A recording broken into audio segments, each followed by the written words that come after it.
Draft Drone Rules 2021, released by the Ministry of Civil Aviation for public consultation, is a remarkable step that will change the face of Indian drone industry.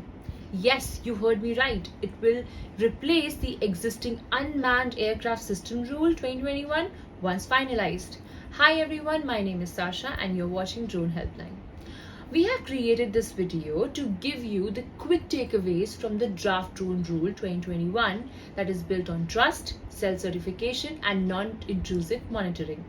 To make life easier for growing drone industry, several approvals like UAN, Unique Prototype Identification Number, acceptance of existing drones, authorization for R&D organizations, etc. have been abolished. The number of forms for registration or license issuance has been reduced from 25 to just 5.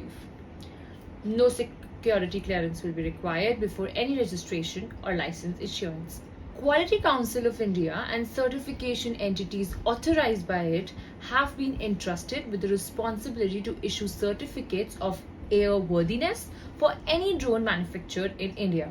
But here we believe DGCA should be the final body to certify a drone. No drones without UIN will be allowed to operate unless exempted.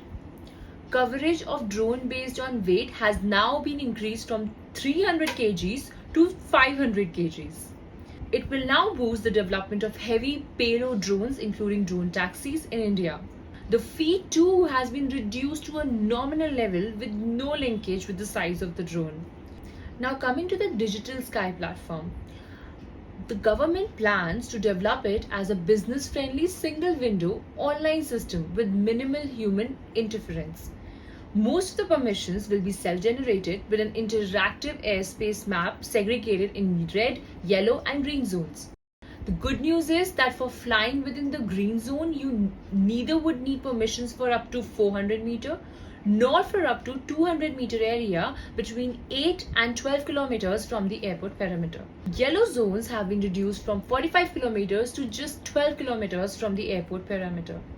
Moreover, this new rule will remove the requirement of pilot license for micro drones for non-commercial use, nano drones and R&D organizations.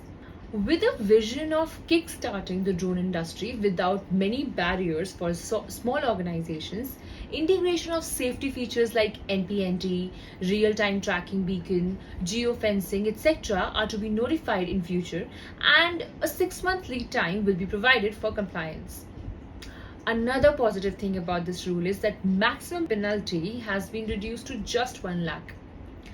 MoCA has also proposed to develop drone corridors for cargo deliveries and set up a drone promotion council to facilitate a business-friendly regime.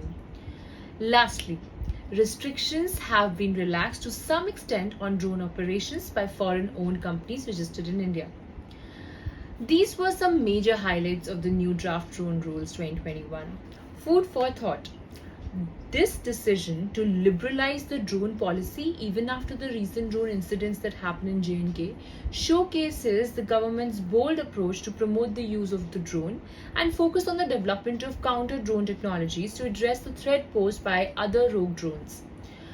These rules are a great move and will go a long way in facilitating investments in drone technology in India. You can put down your queries and suggestions in the comment section below. To get more updates, follow our Drone Helpline Facebook and LinkedIn page. The link is provided in the description box below. Thank you for watching. Do like our video, do not forget to share and subscribe to our Drone Helpline YouTube channel.